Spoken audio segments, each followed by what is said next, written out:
Pinagkaiba ng gwapo at pangit. Kapag gwapo ang umakyat ng bundok, nature lover yan. Pero pag pangit, abusayap yan. Kapag gwapo na payat, chick boy ang tawag. Pero kapag pangit na payat, adik yan.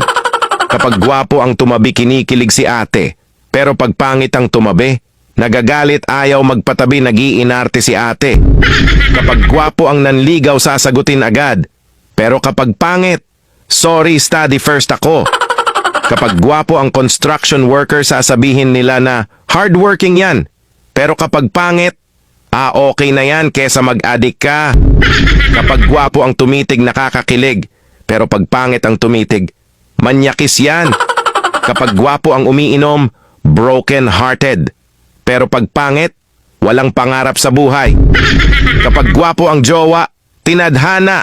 Pero pag pangit, ginayuma yan.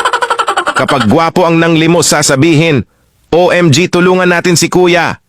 Pero pag pangit ng limos, wag nyo bigyan yan, baka ibili ng rugby.